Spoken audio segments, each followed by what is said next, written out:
Estamos aqui para dar voz ao povo. Em defesa dos cidadãos. Pela dignidade humana. Todos temos deveres, mas também todos temos direitos. Será que existe justiça? Isto é o povo a falar. Olá, muito boa noite e bem-vindos a mais um Isto é o Povo a Falar. O meu nome é João Nuno Pinto e o programa está consigo de segunda a sexta-feira, neste mesmo horário. A emissão é em simultâneo aqui na Curiacos TV e também na Rádio Vida 97.1.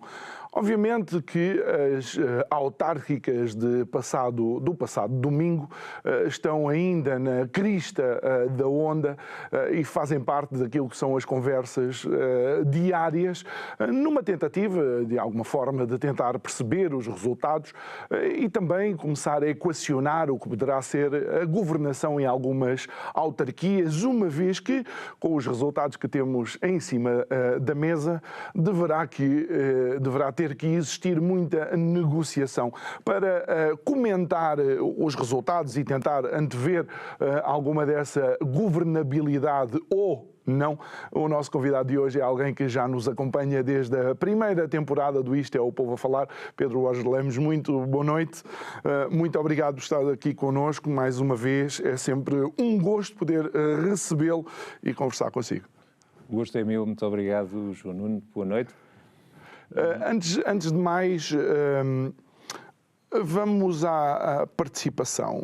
Não foi má, mas na mesma a abstenção continua a ser omnipresente. A abstenção é sempre um fantasma que sombra as eleições, não é? E praticamente já se tornou um clássico no nosso país. Há eleições em que a abstenção baixa, há outras em que aumenta. Eu diria que a abstenção é diretamente proporcional àquilo que é a motivação do eleitorado relativamente ao ato em si, portanto, ao ato eleitoral. Se portanto, eleições para as autarquias, para o poder local, se são eleições legislativas, se são presidenciais, regionais, enfim. Depende sempre muito daquilo que o eleitorado sente relativamente àquilo que pode ser uma mudança concreta na sua vida. Daí podermos extrapolar que não é surpreendente que nas europeias a abstenção normalmente seja elevada, não é? Não é difícil de perceber, até porque, enfim, está muito afastado daquilo que é a realidade portuguesa. Muitos dos temas que são tratados e discutidos nos fóruns europeus nem sequer chegam a Portugal, são pouco mediatizados e pouco noticiados e, portanto, as pessoas querem a resolução dos seus problemas concretos do dia-a-dia e, nessa medida, percebe-se que, efetivamente, as eleições europeias não sejam assim tão concorridas. E tão concorridas. Olha, Pedro, então uma primeira análise geral aos resultados do domingo passado. Fundamentalmente, eu acho que podemos aqui falar em duas conclusões muito evidentes que saíram destes resultados eleitorais.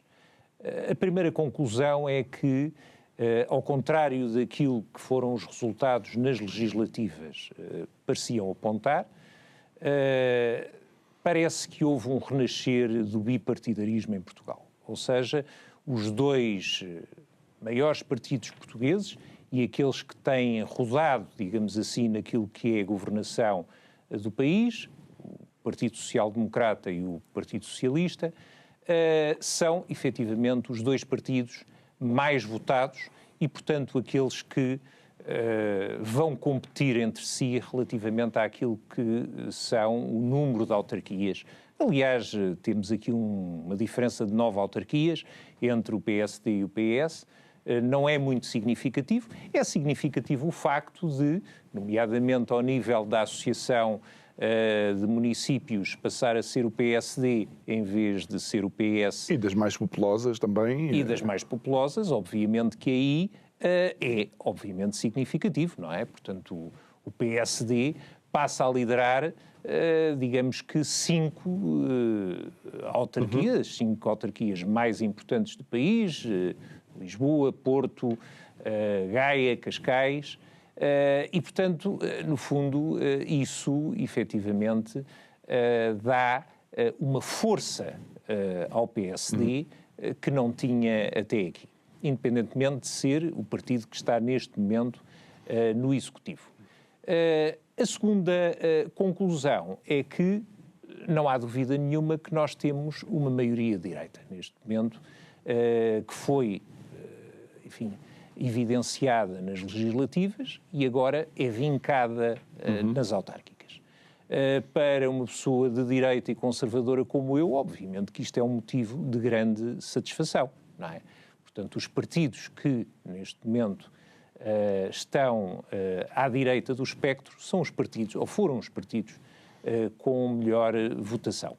Dizer, no entanto, que o facto do PS também ter tido uma votação que não deixa de ser significativa, com 126 ou 127 câmaras, determina que não seja, digamos que a direita, um pouco mais à direita, mas o centro-direita neste momento a dominar o espaço político português. E isso realmente acaba por ficar sublinhado nestas eleições. Bem, veremos depois a governabilidade das câmaras, isso já vamos analisar um pouco mais à frente.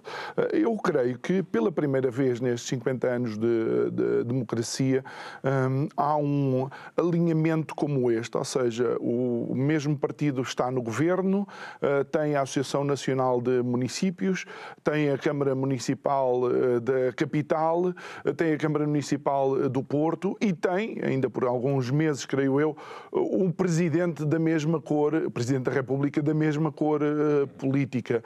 Será uma mensagem que os portugueses estarão a dar, uma mensagem de eu quero que haja aqui alguma estabilidade? Acho que sim. Acho que mais do que uma questão ideológica, é uma questão exatamente de estabilidade. Eu acho que o povo português percebe há muitos anos, não é de agora, que a estabilidade política pode dar melhores condições de vida às pessoas. Porque, efetivamente, as políticas têm que ser prosseguidas durante um determinado período de tempo. E, portanto, se elas forem interrompidas, obviamente que vão prejudicar o andamento de processos que poderiam realmente corresponder àquilo que são os interesses das pessoas. E, portanto, a estabilidade, eu acho que é absolutamente essencial em Portugal, como em qualquer outro país. A estabilidade política, no sentido de, efetivamente, permitir que as políticas possam ser maturadas e prosseguidas de forma racional e com tempo. E, portanto, eu acho que os portugueses não estão tanto vocacionados para questões ideológicas, mas estão mais vocacionados para aquilo que são as suas condições de vida e para aquilo que é a possibilidade das suas condições de vida serem melhoradas. Acha que, e agora indo particularmente a cada partido, por assim dizer, que o PSD, seja em coligação ou não, apesar de na última semana algumas notícias e a sombra ou o espectro do caso Spinão Viva continuar a pairar sobre a cabeça do líder do governo e do partido, o PSD teve uma noite de vitória. A primeira pergunta, e a segunda é se pode ser considerada, como creio que Luís Montenegro considerou, uma vitória em toda a linha. Eu considero que teve uma vitória indesmentível, quer dizer, é inequívoco que o PSD teve uma vitória e temos que também atribuir louros ao Luís Montenegro, que tem tido uma estratégia, na minha opinião, acertada sob o ponto de vista político. No que diz respeito depois à concretização das suas políticas, ainda é um bocadinho cedo para vermos isso. Se conseguiu o pleno ou não conseguiu o pleno, bom, enfim, não podemos deixar de considerar que, embora não tenha havido propriamente um empate entre o PSD e o PS, porque ainda estamos a falar em 9 câmaras de diferença, mas, enfim, o PS, mesmo assim, conseguiu um resultado eleitoral que lhe permite estar à tona. Não é? PS que tinha tido, como todos nós sabemos, um resultado eleitoral nas legislativas muito fraco, e isso apontava para um caminho relativamente negro para o partido. Mas, por exemplo, e agora Pedro, acabou por não se concretizar. E ainda antes de ir ao PS, mas perder Coimbra, perder Viseu, que era um bastião do cavaquismo, não podem ser considerados alguns amargos de boca? Podem, com certeza que sim, mas nas eleições perde-se umas câmaras, estou a falar das locais, perde-se umas câmaras, ganha-se outras. Penso que não poderemos ver as coisas dessa perspectiva, mas de uma perspectiva, enfim, mais de conjunto, uma perspectiva mais global. Mas como eu estava a dizer há bocado, quer dizer, o pleno, ou seja, ter uma sintonia de cor relativamente a todos esses poderes políticos, não significa que haja aqui uma garantia para que as coisas permaneçam assim durante muito tempo. Claro. Aliás, porque nós, peço desculpa, nós estamos com uma grande volatilidade relativamente ao voto e relativamente àquilo que são as tendências do eleitorado. Acho que os líderes partidários já se devem ter apercebido disso, e se não se aperceberam vão sentir isso caso estejam distraídos. Vamos então ao PS. De alguma forma, Pedro, nas últimas autárquicas, ainda sob a maioria absoluta de António Costa, creio eu, ou pouco antes da maioria absoluta de António Costa, não me recordo, tinha sido o segundo mapa cor-de-rosa. Ou seja, o país tinha ficado, de facto, com o PS a liderar em toda a linha, por assim dizer, o que significava que ia ser quase impossível repetir este mesmo resultado. Entretanto, Pedro Nuno Santos, que era o antigo secretário-geral, escolheu os candidatos. José Luís Carneiro, que é o atual secretário-geral, teve que ir a jogo com uma equipa que não foi escalada por ele. Isso considera que, de alguma forma, o PS acaba por ter um bom resultado?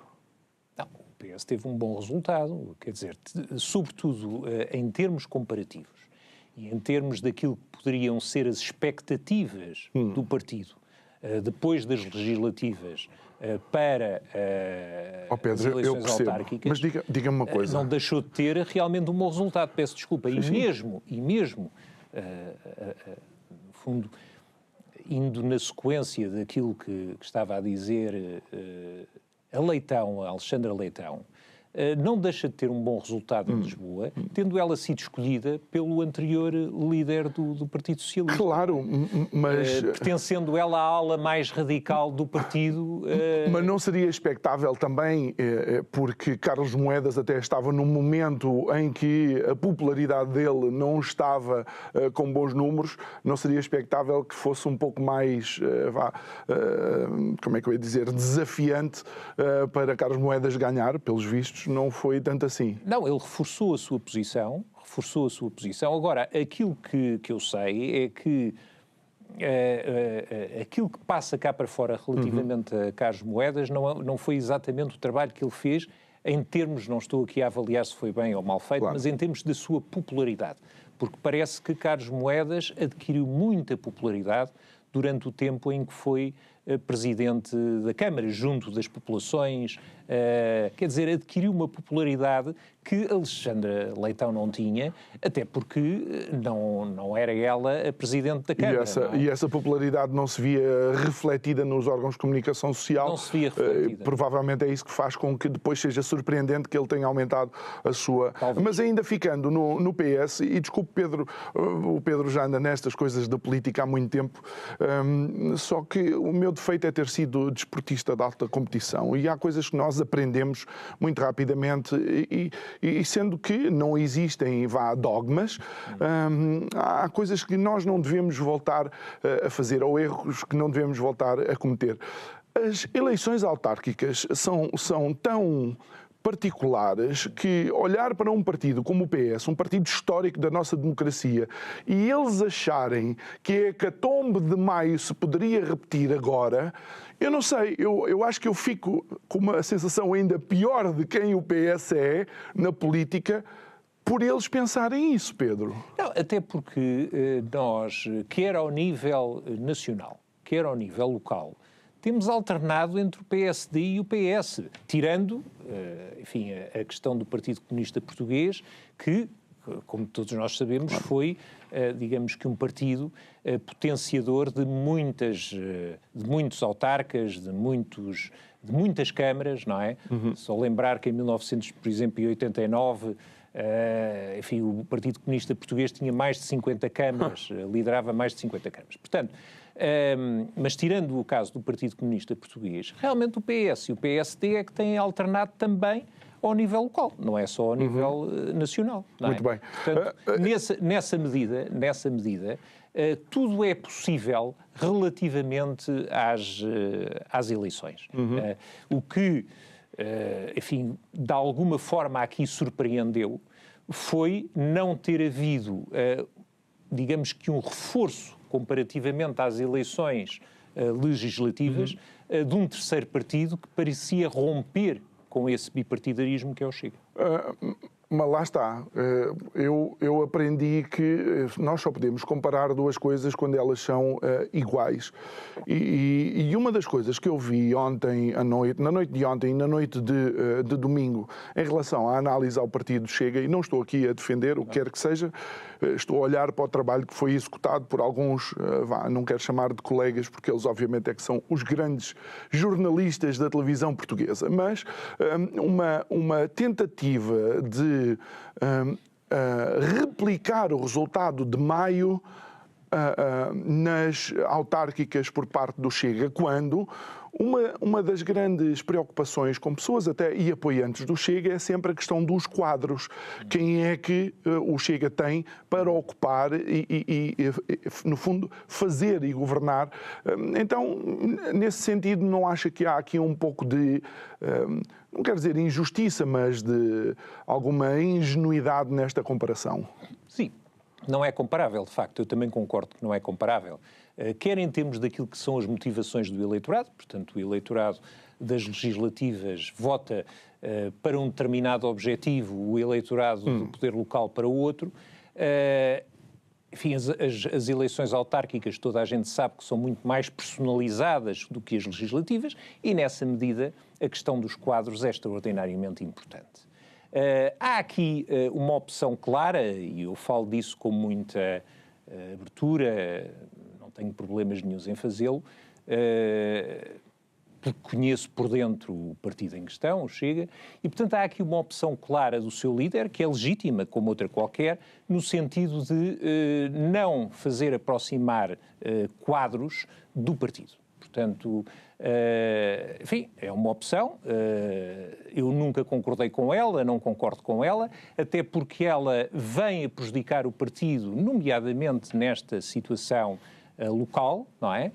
Nós não temos caras reconhecidas, não temos caras que de facto ofereçam créditos ao eleitorado e o eleitorado é muito conservador nesse aspecto. Gosta de pessoas não só que já tenham passado político e, portanto, experiência, como pessoas que confiram dignidade e seriedade ao cargo.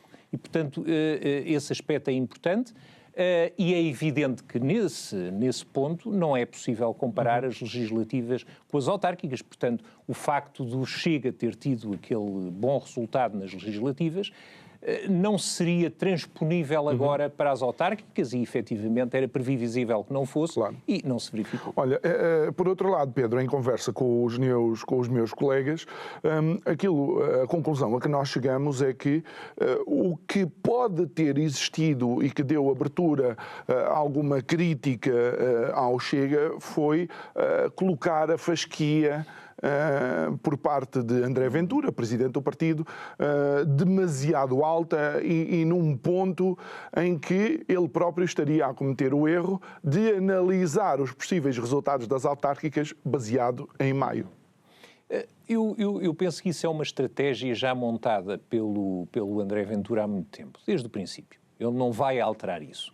Ele põe sempre a fasquia muito mais alta, independentemente de quaisquer tipo de sondagens ou quaisquer tipo de expectativas relativamente... Então é um modus operandi... É um modus operandi clássico do André Ventura. Aliás, eu não sei se viu, mas ele, enfim, numa das respostas que deu aos jornalistas, dizia que ele vai à segunda volta das eleições presidenciais, portanto já pôs essa fasquia, já deixou as autárquicas de lado. O que é facto é que daqui a uns tempos já ninguém se lembra que ele falou em 30 autarquias, portanto que ele queria a liderança de 30 câmaras municipais. Daqui a uns tempos já ninguém se lembra disso. E, portanto, ele pôs a fasquia alta, enfim, não conseguiu lá chegar. A política é assim, quer dizer, umas vezes consegue-se, outras vezes não se consegue. Enfim, ele lá saberá porque é que tem esta estratégia. Por outro lado, e vou mencionar porque sei que também é uma proposta política à qual o Pedro esteve ligado durante alguns anos, o CDS não teve de todo um mau resultado, creio eu. Não. O CDS, de facto, manteve as câmaras que já tinha e ainda conseguiu mais outra em coligação. Portanto, neste momento tem 7. Naquilo que é o escalão das presidências de Câmara, portanto, nós temos o PSD em primeiro lugar, o PS em segundo, temos os independentes em terceiro, curiosamente, com a liderança de 20 câmaras, depois temos a CDU, temos a CDU com 12, o CDS com 7 e o Chega com 3 e ainda o Nós Cidadãos com 2 câmaras, o que é, de facto, uma coisa... de facto interessante de ser analisada, porque comparativamente com o Chega só tem menos uma Câmara e não tem de maneira nenhuma o destaque que tem o Chega e, obviamente, mas também não teve a votação. Não. Sabe que isto das câmaras, em termos de números totais, também é bom termos essa consciência. O CDS, de facto, é um partido sobrevivente, eu diria. É um partido sobrevivente. É um partido que tem adotado uma estratégia de coligação, o que lhe permite também aumentar a sua sobrevivência, não é? A sua capacidade de sobrevivência. Não tem nada aquele espírito do Partido Comunista Português que quer ir sozinho, não é? Aliás, só houve 2 partidos que foram sozinhos, foi o Chega e o Partido Comunista, sem coligações. E, portanto, este dado só por si é de realçar relativamente a estes 2 partidos, portanto, tiveram essa coragem e essa determinação de irem sozinhos. Agora, é evidente que isso depois tem um preço. Claro. Eu ainda acho, e só à parte, acho que o Partido Comunista, eventualmente, mesmo não tendo deputados no Parlamento, há de ter alguma Câmara Municipal. Tanto é a atração que o poder autárquico tem por parte desse partido. Vamos então aos movimentos independentes, porque dentro dos movimentos independentes também há para todos os gostos, não é? Há desde aquele independente que tem o apoio tácito de um dos grandes partidos, mas não tem, por assim dizer, a bandeira do partido com ele. Olha, temos um exemplo disso em Torres Vedras, um movimento de independentes, liderado por Sérgio Galvão, que, aliás, foi meu opositor há 4 anos, que teve o apoio do PSD, do CDS e do Volt. E conseguiu, ao fim de muitos anos, destronar o PS da liderança da Câmara este ano.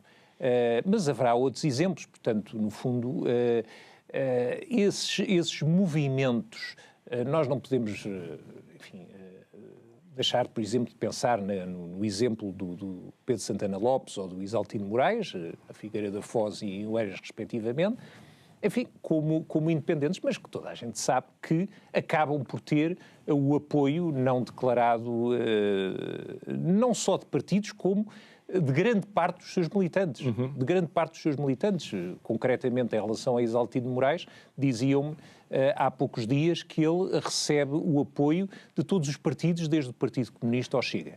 Portanto, são casos, eu diria, um pouco isolados, porque são, digamos que, sem ser ofensivo, dinossauros da política, quer o Isaltino, quer o Pedro Santana Lopes, mas que, pelo facto de serem já figuras muito carismáticas do cenário político português, acabam por ter vantagens nisso em termos de votos. Daí talvez duas maiorias absolutas. Creio que foi bem, a do Isaltino é absolutamente esmagadora, não é? Esmagadora. E eu vou falar de um partido, só porque também faz parte do espectro político, mas acima de tudo porque quando da intervenção da sua porta-voz ou secretária-geral, porque eu não sei, cada partido muitas vezes tem como líder, dão um título diferente, que é o Bloco de Esquerda. Quando ouvi Mariana Mortágua a dizer, e eu não sei, então prefiro não adjetivar, a dizer diante das câmaras e com os microfones ligados, a dizer que o Bloco de Esquerda teve um resultado modesto. Bom, vamos lá. O Bloco de Esquerda é um partido que tem sofrido uma erosão rápida e, eu diria, fatal. Porque eu não estou a ver... enfim, grandes hipóteses do Bloco de Esquerda recuperar daquilo que têm sido os últimos desaires eleitorais. Agora, eu não sei até que ponto é que o exemplo do CDS não pode ser transposto para o Bloco de Esquerda no sentido de, e eu vou justificar o que estou a dizer, o Bloco de Esquerda começar a coligar-se com outros partidos, designadamente com o PS, olha o que aconteceu em Lisboa, porque, curiosamente, nós, na televisão, quando vemos as declarações depois das eleições da Alexandra Leitão, a primeira figura que vemos atrás dela é exatamente a Mariana Mortágua, e, portanto, isto é significativo naquilo que é, digamos que, o impacto e a força que tem a coordenadora do Bloco naquilo que foi a coligação em Lisboa de esquerda.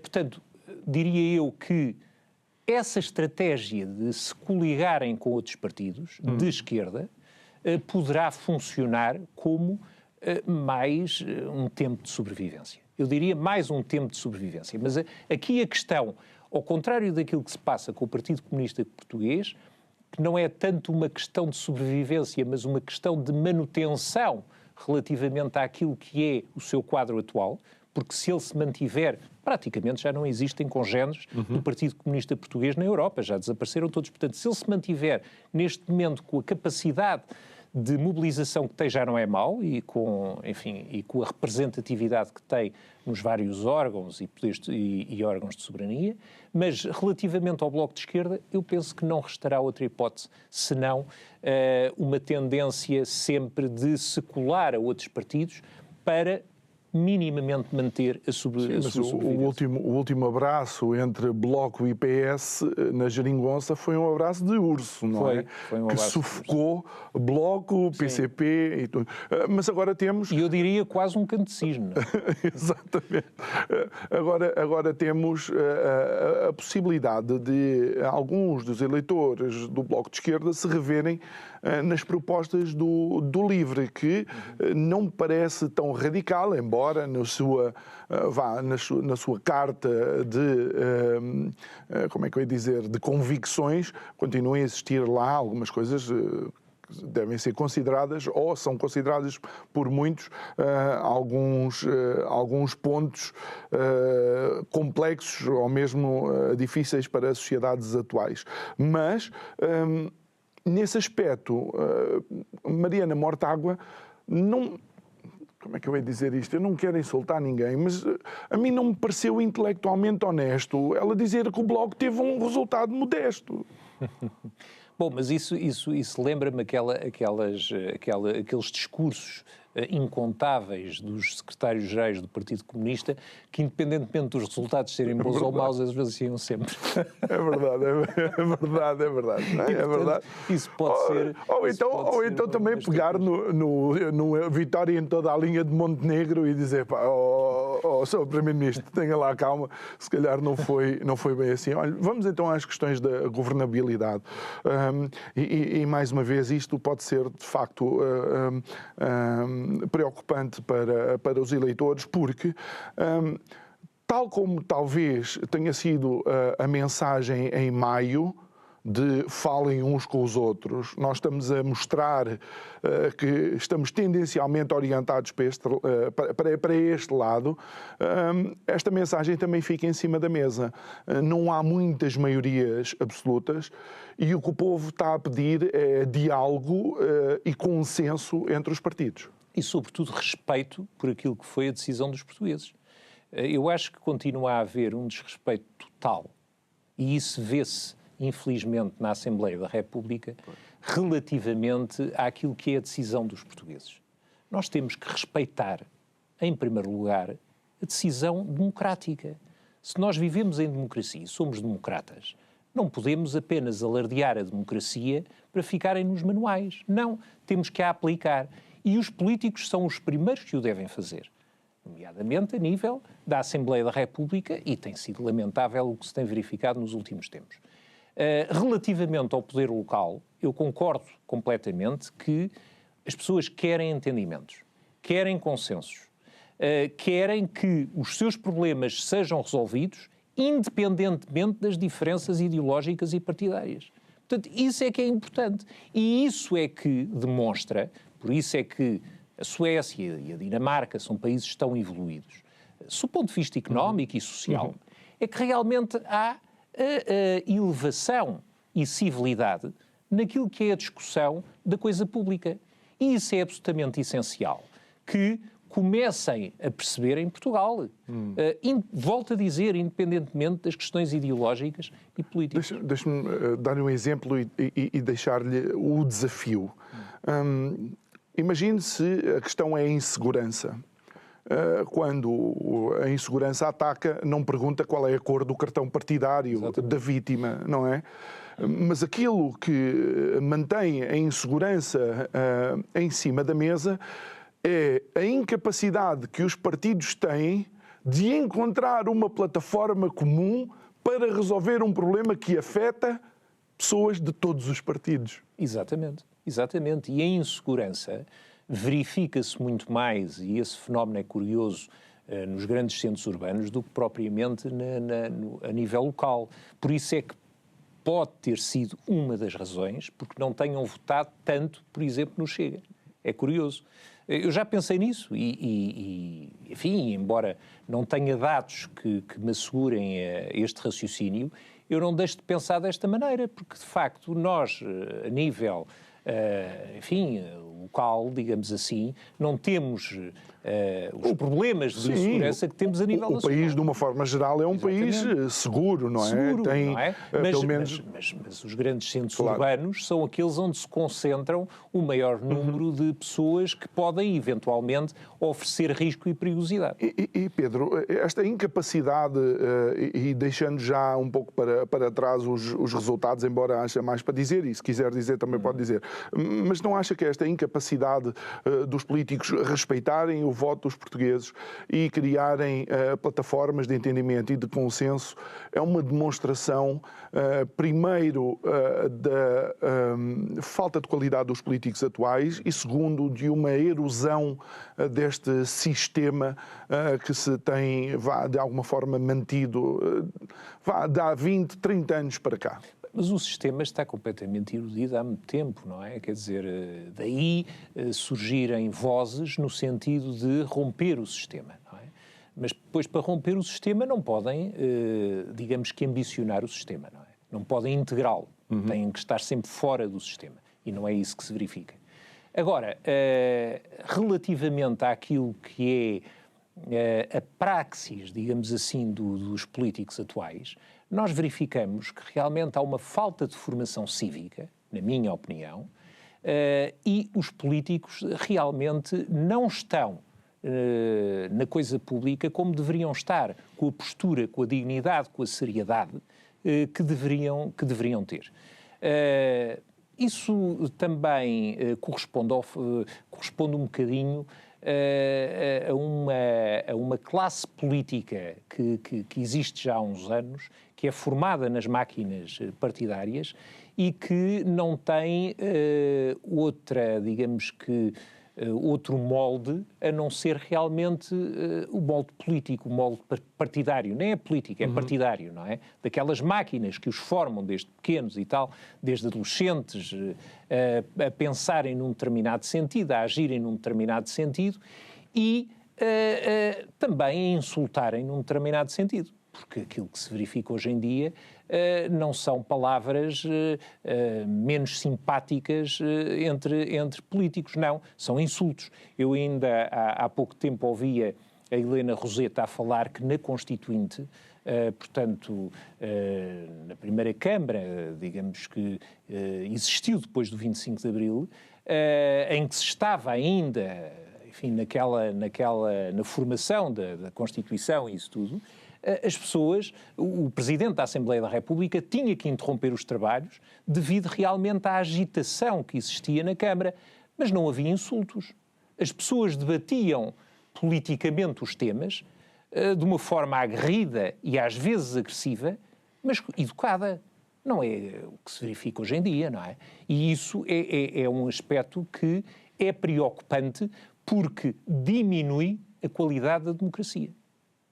Quanto menos formação cívica as pessoas tiverem, enfim, os atores políticos, menos a democracia sai reforçada.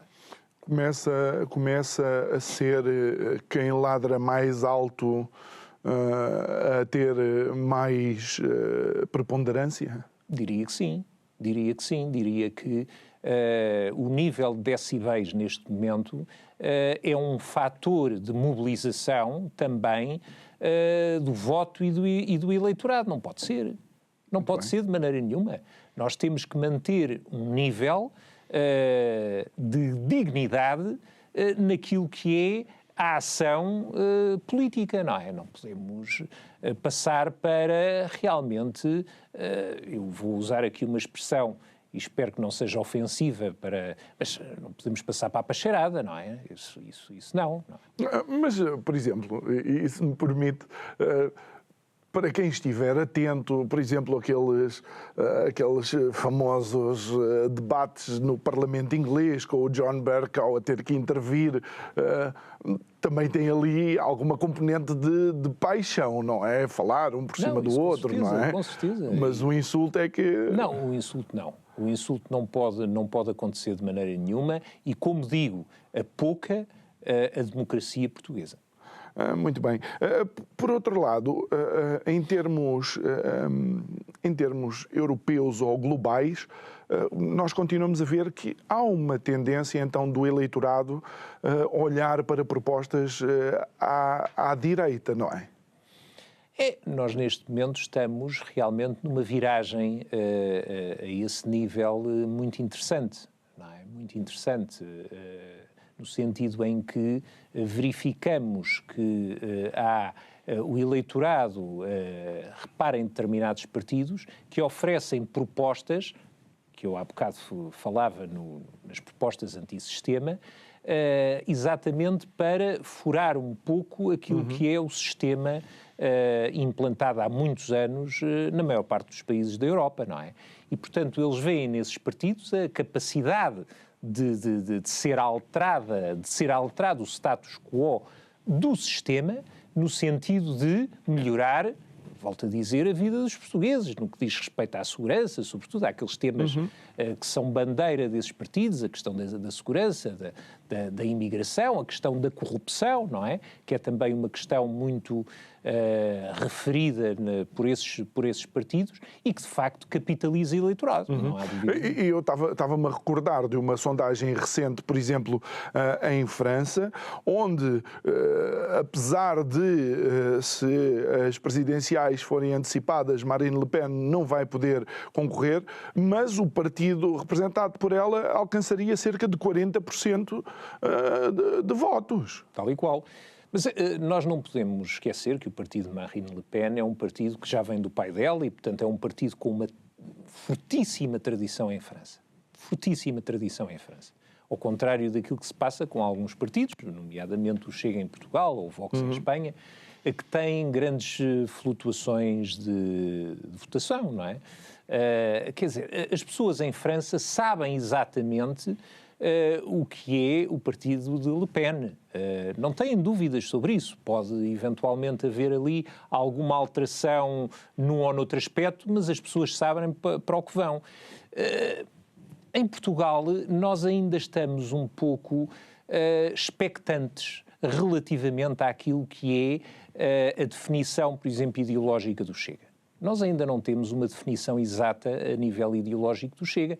Nós sabemos que o Chega pega em determinadas bandeiras, são aquelas bandeiras clássicas, enfim, não há aqui nenhuma invenção, não, são as bandeiras clássicas dos partidos da direita mais radical, fazem de uma forma muito vocal, não é? Designadamente através de uma única pessoa, que é o André Ventura, ao contrário também daquilo que se passa noutros países da Europa, e nomeadamente aqui ao lado em Espanha, onde existe, um número significativo de pessoas por quem a Abascal divide o protagonismo. Aqui em Portugal isso não existe.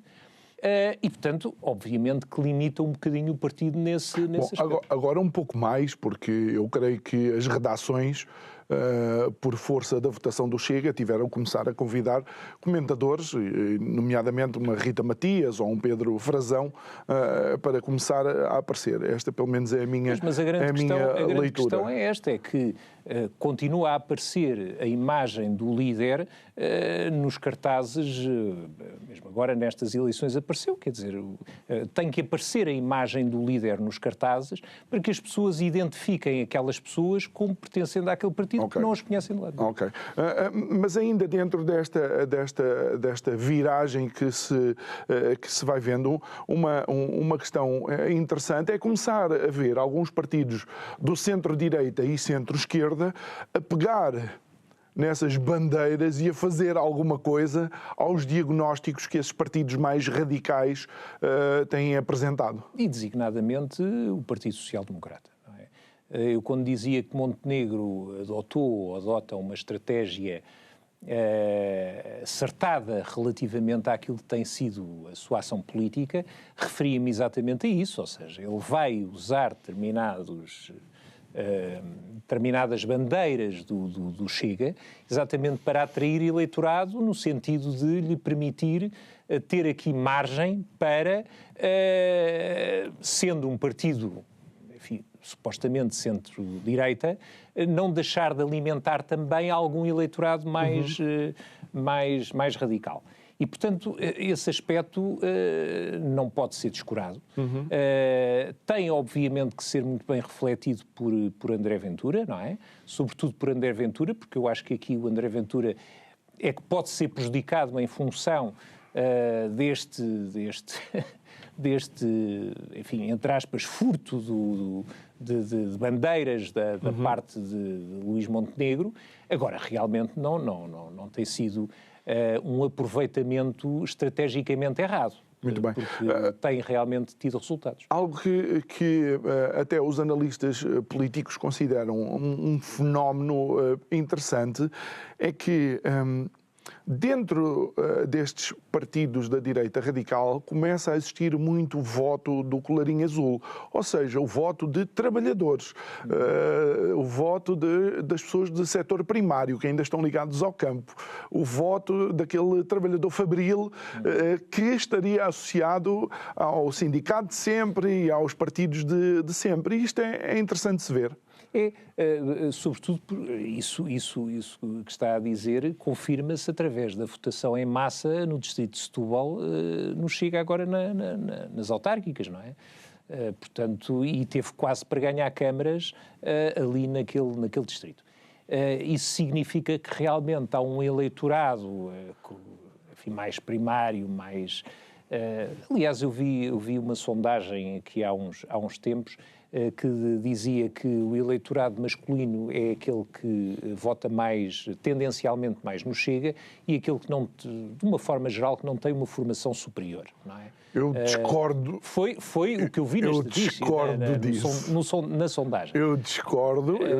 Eu sei não sei se é verdade ou não. Eu discordo, e essas simplificações são perigosíssimas. Pois são. Porque, se nos lembrarmos de outros fenómenos, depois, quando abrimos os olhos, os ideólogos das elites estavam lá todos e votaram nessas propostas, Pedro. Sim, é verdade. É verdade, e eu conheço muitas pessoas que votam nesse partido, no Chega, e que de facto têm, enfim, formação superior e enfim, também eu acho que não podemos simplificar as coisas dessa maneira. Claro. Agora, não há dúvida nenhuma que a estratégia é no sentido de atingir um eleitorado, e volto a dizer, é uma estratégia legítima da parte de André Ventura. Atingir um eleitorado que é um eleitorado menos preparado intelectualmente. Isso não há dúvida nenhuma que sim. Aliás, também não é por acaso que André Ventura põe muitas vezes a falar Pedro Pinto, enfim, que é uma pessoa com quem as grandes massas se identificarão mais, não é? E, portanto, isso é legítimo, é uma estratégia legítima, é uma estratégia que tem dado bons resultados ao partido. Não há dúvida nenhuma que tem dado bons resultados ao partido. E, portanto, se tem dado bons resultados ao partido, por que não continuar a segui-la? Muito bem. Agora vamos às questões, ou à questão das linhas vermelhas, porque, de alguma forma, com estes resultados, o Chega conta para a definição de políticas em algumas das câmaras, por força do número de vereadores que tem. Crê que, sendo que alguns dos vencedores, mesmo apoiados pelo PSD, já disseram que estão disponíveis para falar com o Chega.